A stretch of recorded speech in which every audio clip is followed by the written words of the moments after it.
शुरू कीजिए। सर पहले तो ये 9 नंबर यानी कि धनु लग्न की कुंडली है, जो कि हम्म। बृहस्पति जिसके स्वामी हैं।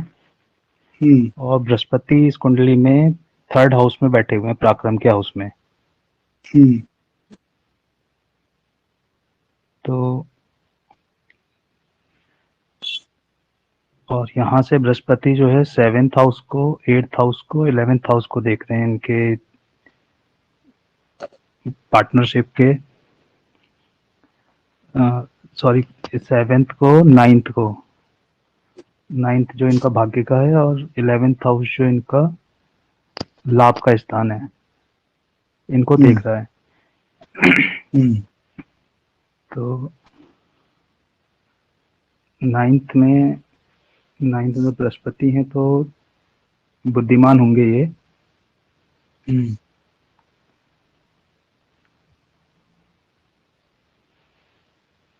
और जिस जगह पे बृहस्पति बैठे हैं वहां पे फल अच्छे नहीं देते, रिजल्ट अच्छे नहीं देते, तो हो सकता है पराक्रम में थोड़ा सा आलसी हो सकते हैं ये। हम्म। और पार्टनरशिप में इनकी अच्छी बनेगी, अपने पार्टनर से अच्छी बनेगी। हम्म। 9th हाउस को देख रहे हैं अपने, तो यहाँ पे इनको अच्छा, मतलब भाग्य के लिए अच्छे रहेंगे इनके इस हाउस से। जिन्होंने चार्ट दिया है वो मेरे को एक बात बताएं इसमें कि चैट बॉक्स में डाल देना कि क्या इनके लिए इनका जो विवाह प्रस्ताव है वो ये 87 का बर्थ है। तो क्या इनका विवाह प्रस्ताव जिससे होना था उससे ना हो के किसी दूसरे का इनको विवाह प्रस्ताव आया इनके पास, या इनके जीवन में कोई जिनको ये पसंद करते थे जिनको उनसे नहीं हो पाया, या फिर इनकी मैरिज ही दो ही है जबकि ये बहुत यंग एज के व्यक्ति हैं। तो क्या ऐसा इनके जीवन में हुआ, तो उसके बारे में मेरे को बताइएगा।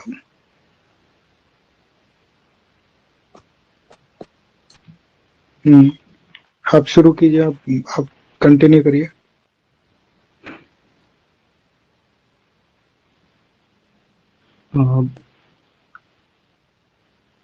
9th हाउस सर ये धर्म का भी होता है, तो हम्म। बृहस्पति यहाँ पे इनको धार्मिक भी बना सकते हैं।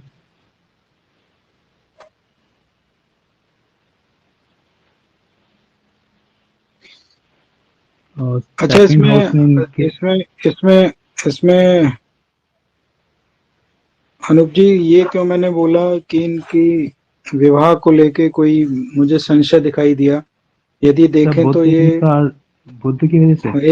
एक सेकंड, 1987 का इनका जन्म है, जनवरी का। ठीक है, 23 जनवरी का 2023। तो कितने वर्ष के हो गए अगर ये वैसे देखा जाए तो? एक सेकंड, 37। 2023 माइनस 1987, 36 कंप्लीट हो गए इनके। ठीक है, तो कुंडली देखने में सबसे पहला प्रश्न ये क्यों पूछा हमने कि इनके विवाह में कोई दो प्रस्ताव आए, या इनकी दोबारा से मैरिज हुई, या जिससे ये करना चाहते थे उससे नहीं हुई। ये क्यों पूछा, आप बताइए इसमें।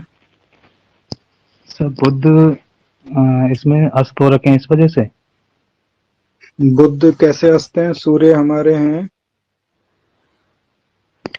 8 अंश के, और बुध हैं हमारे 15 अंश के। तो ये तो इनमें तो दूरी बहुत ही ज्यादा है, 7 डिग्री का इसमें अंतर है लगभग लगभग। और वैसे तो मूलतः 3 डिग्री और 20 मिनट के भीतर ग्रह पूर्णतः अस्त होता है। तो इसमें तो बुध बहुत दूर है, तो फिर ऐसा क्यों कहा, बताइए।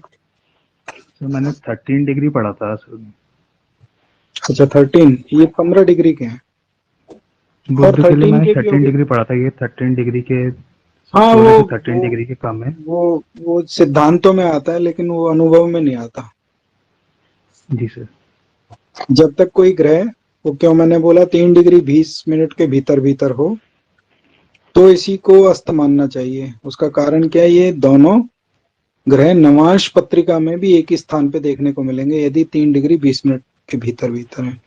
अर्थात जहां पे सूर्य और कोई अन्य ग्रह इकट्ठे हैं, वो नवांश में भी उसी एक ही साथ देखने को मिलेंगे। इसी कारण से किसी भी ग्रह के बारे में, अस्तित्व के बारे में विचार करते हुए ये ध्यान रखिएगा कि वो ग्रह 3 डिग्री 20 मिनट, 3 अंश और 20 कला के भीतर भीतर है, तो उसके अस्त्र के प्रभाव समझने चाहिए। और विवाह के ऊपर हमने एक और भी वाक्य पढ़ा था, समझा था, यदि आपको याद हो। आप सभी अपने प्रश्न ना चैट बॉक्स के माध्यम से कीजिएगा, हालांकि थोड़ा दिक्कत होगी आपको, लेकिन आपके लिए अच्छा रहेगा। तो उसमें आता है, यदि विवाह में जब हमने किया था, तो सप्तमेश, सेवंथ लॉर्ड, यदि लग्न से, ठीक है, समीप हो,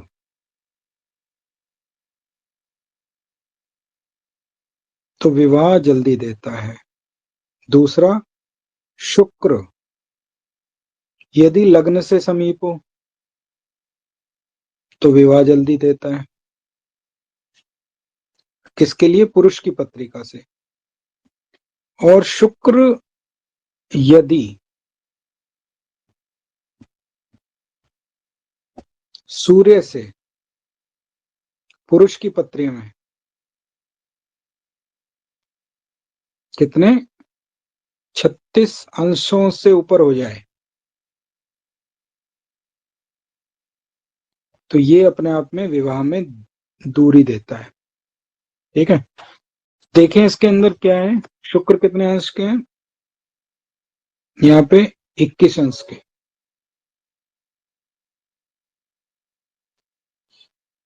तो इसमें अभी इस राशि में कितना चलना पड़ेगा इनको? 9। अगली राशि हो गई 30,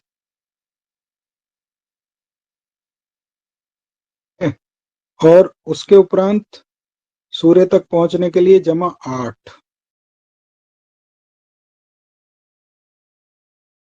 कितना अंतर आता जा रहा है। और पीछे के भोगांशों को भी लगाएंगे, 21 8, हाँ ठीक है। तो यदि पीछे के भोगांशों को भी लगाएंगे तो मोटा मोटा ये देखिए 30 और 38, 30 और 8 38, और हमारे पास ये हुए 38 और 10 48, और एक कम हो गया तो 47। 47 अंश दूर है इसमें सूर्य से शुक्र। क्या आपको इस, अच्छा, आप, मेरे को लगता है शायद हमारे विवाह के खंड में नहीं थे जब हम विवाह खंड पढ़ा रहे थे। पुरुष की पत्रिका में सूत्र बना लीजिए। पुरुष की पत्रिका में शुक्र की दूरी सूर्य से और सूर्य से अत्यधिक निकटता,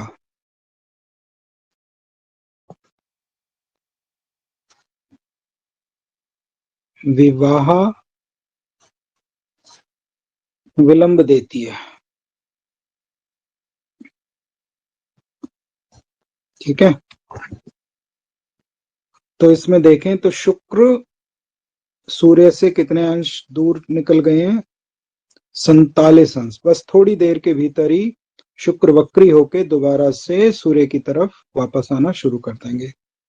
तो यहाँ पे न, पहली दृष्टि में प्रतीत होता है कि इस पत्रिका में कोई विवाह को लेके कोई विशेष घटना, तथ्य जुड़ा हुआ है, जो कि पहली बार में पता लगा कि जातक 36 वर्ष पूर्ण करके 37वें वर्ष में चल रहे हैं और अभी तक उनका विवाह नहीं हो पा रहा है। लेकिन उसमें हमारा जो आरंभ था, उसमें विवाह के लिए हमने क्या बोला कि इस व्यक्ति के जीवन में या तो दूसरा विवाह प्रस्ताव आया है, या इस व्यक्ति ने जिसको अपनी पसंद से पसंद किया हो, उनके साथ ना हो के कोई और प्रस्ताव आया हो। क्यों, उसका कारण क्या है? यदि सप्तमेश दूसरे स्थान में बैठा हो तो कई बार ऐसा देखा गया है कि ऐसे व्यक्ति को दो विवाह प्रस्ताव के सामना करना पड़ता है। तो चैट बॉक्स के माध्यम से मेरे को बता देंगे कि क्या इनके जीवन में कोई पहले किसी को ये पसंद करते थे और अब ये किसी और, मतलब इनके लिए कहीं और बात चल रही है क्या, तो वो मेरे को बता देंगे। तो थोड़ा आप लोगों के लिए भी और आसान हो जाएगा। जी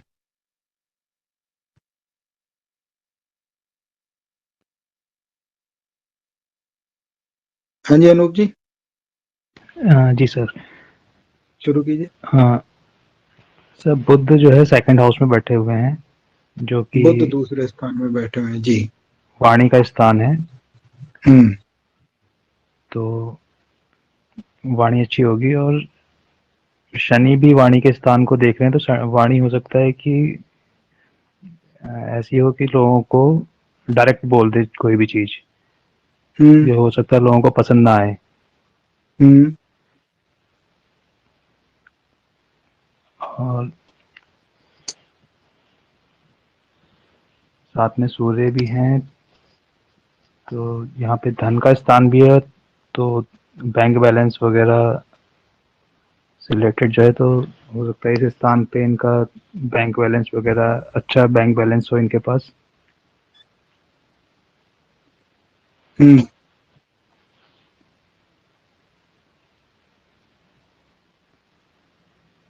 बैंक बैलेंस अच्छा क्यों बताया आपने?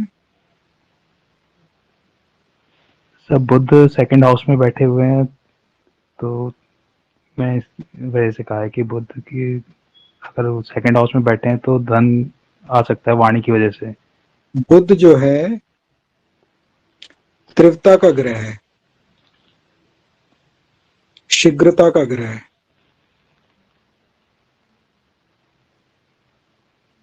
मूवमेंट का ग्रह है, गति का ग्रह है।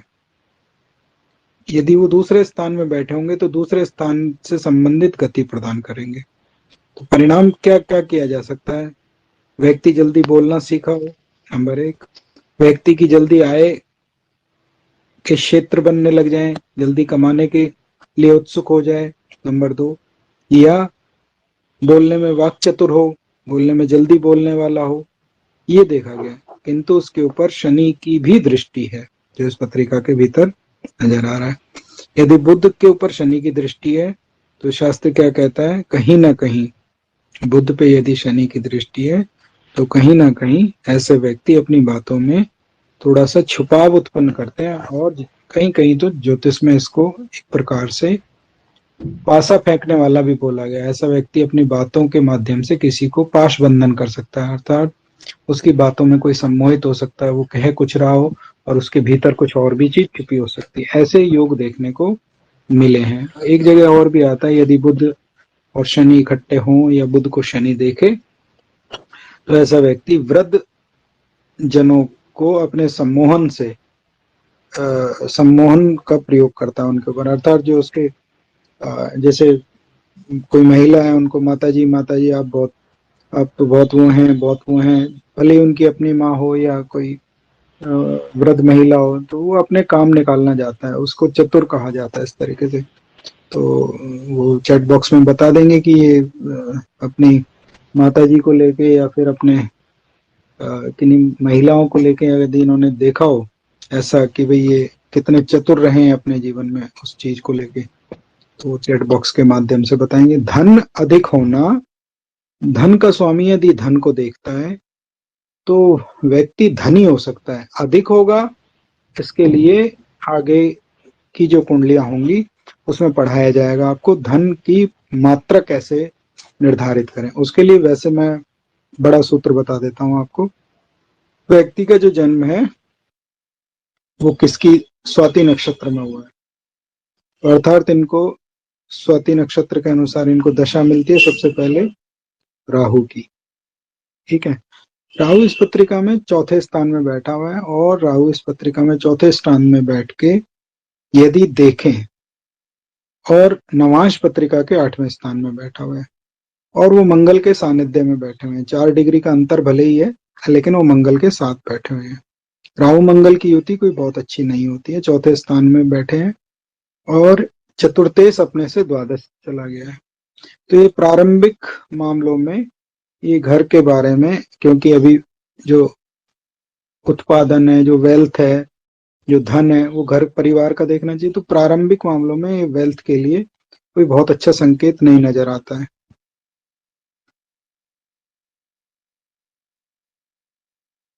उन्होंने कहा है कि ये अपनी माताजी को अपनी बातों में ले लेते हैं, अर्थात अपनी बातों से अपनी मम्मी को भी, अपनी माँ को भी प्रभावित कर देते हैं।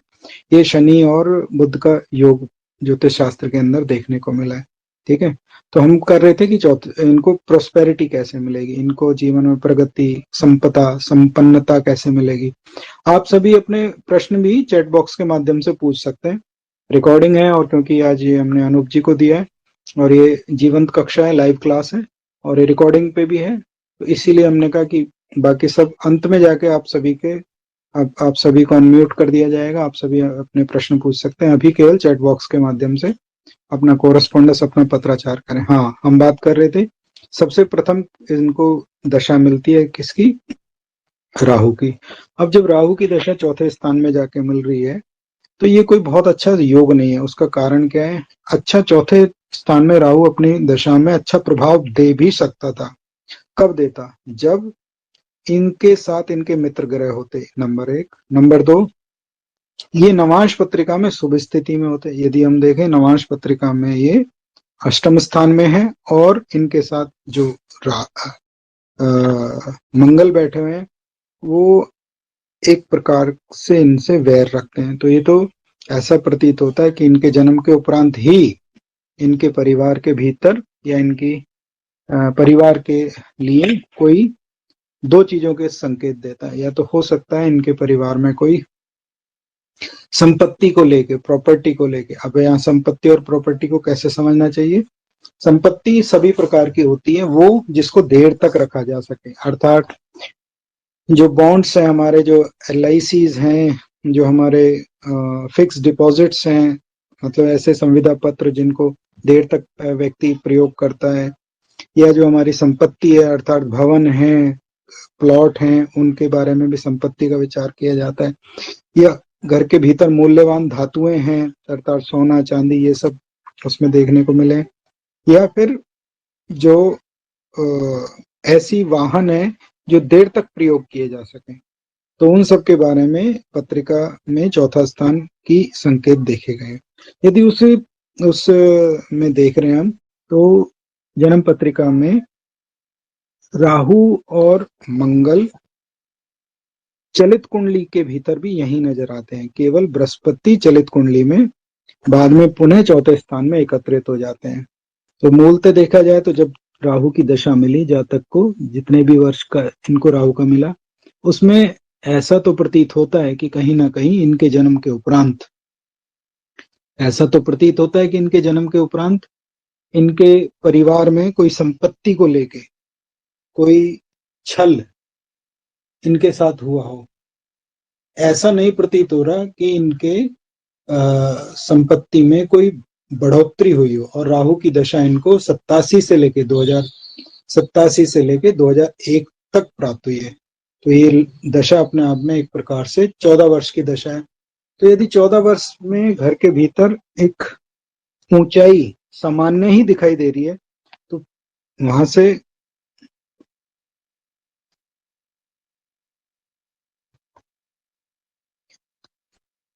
अपनी जो इनकी जो 14 वर्ष की जो दशा है वो सामान्य है। तो घर के अंदर सामान्य परिस्थितियां रही, तो ऐसा प्रतीत नहीं हो रहा कि ये कोई बहुत किसी भी घर के भीतर यदि संपत्ति अच्छी बनी हुई है तो उसको स्थायित्व देती है। देखिए, यदि हम देखें तो हम ये देखते हैं ज्योतिष शास्त्र के भीतर, ज्योतिष शास्त्र में नहीं, ऊर्जा चक्रों के भीतर, जिसको मूलाधार चक्र कहा जाता है, या आधार चक्र कहा जाता है, उसी से व्यक्ति के बारे में संकेत आते हैं कि व्यक्ति जीवन में कितना सुखी और संपन्न रहेगा। तो इसी कारण से कई बार ये कहा जाता है कि आपका मूलाधार चक्र बिगड़ा हुआ है। मूलाधार मूलतः अर्थ तत्व को बताने वाला चक्र होता है।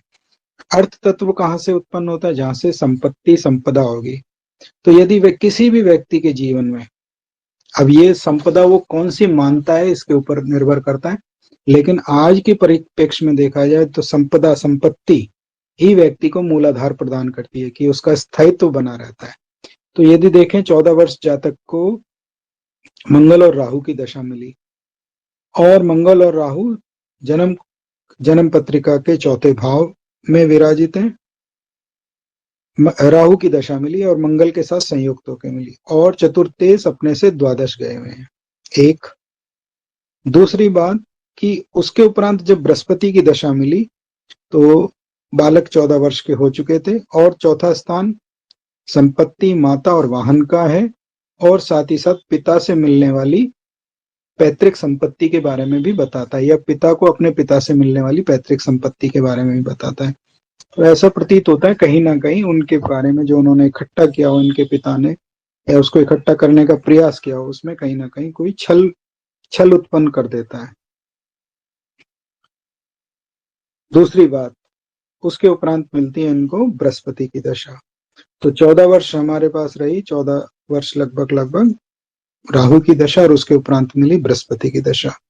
बृहस्पति की दशा को यदि देखें तो बृहस्पति जन्म पत्रिका का लगन का स्वामी होके और चतुर्थ का स्वामी होके तीसरे स्थान में जन्म पत्रिका के बारे में संकेत दे रहा है। नवांश में जाके उसकी स्थिति थोड़ी सुंदर हो जाती है, वो केंद्र में जाके बैठ जाता है, लेकिन शत्रु राशि के अंदर।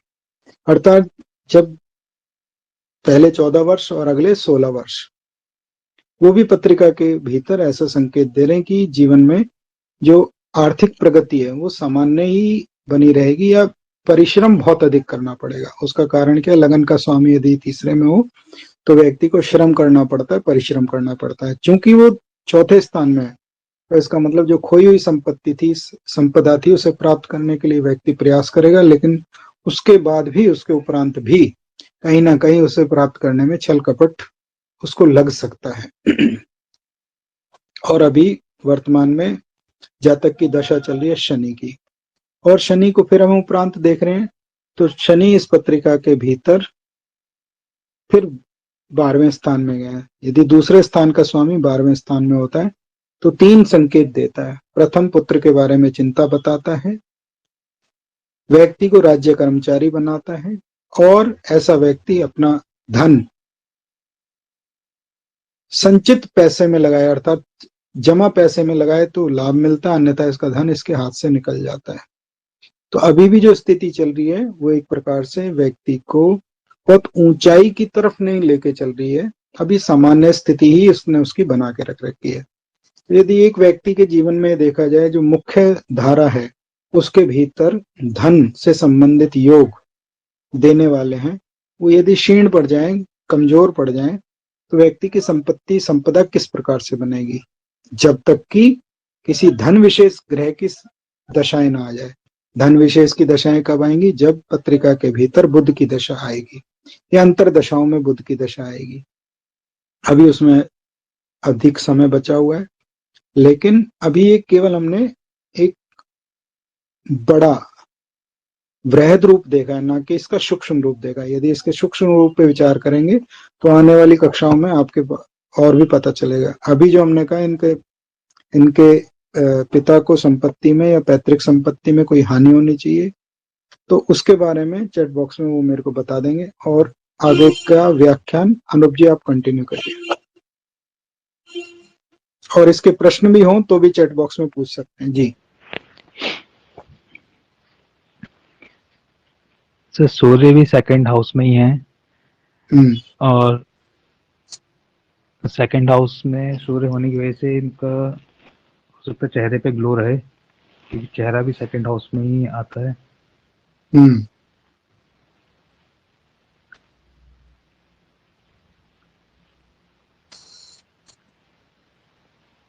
और बुध और सूर्य सर यहाँ से एट्थ हाउस को देख रहे हैं।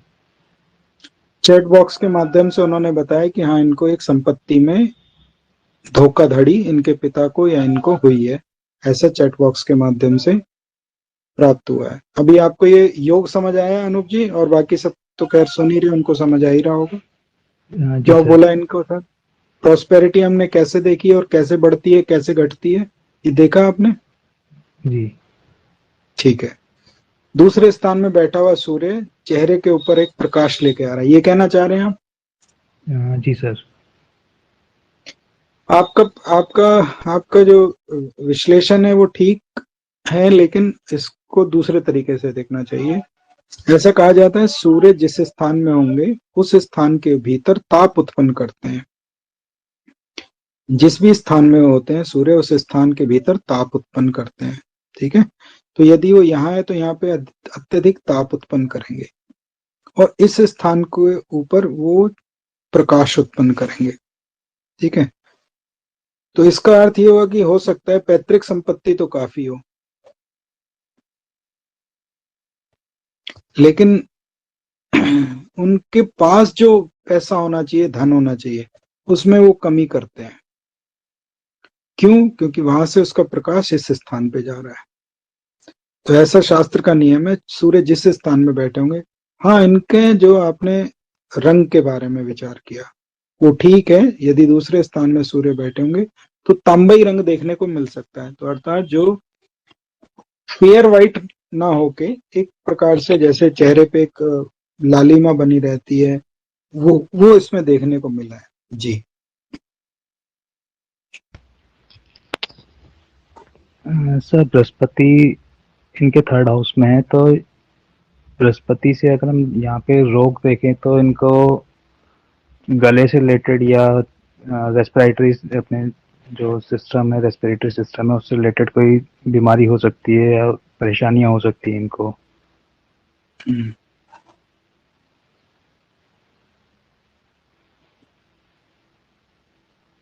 और यहाँ पे बृहस्पति बैठे हैं तो ये थोड़े हो सकता है आलसी भी इन्हें बना सकता है। ये जिन्होंने चार्ट दिया, एक चैट बॉक्स के माध्यम से एक और बात बता दें बस, उसके बाद फिर इसमें आप सभी को अनम्यूट करने का ऑप्शन खोल देंगे, क्योंकि ऐसे कक्षा चलाना मुश्किल हो जाएगा। तो मेरे को एक बात बताइए, ये अपने परिवार के भीतर क्या ये सबसे छोटे हैं घर के भीतर, या ये सबसे बड़े हैं? क्योंकि मध्य खंड में ये नहीं दिखाई दे रहे। या तो ये सबसे छोटे होने चाहिए या ये सबसे बड़े होने चाहिए।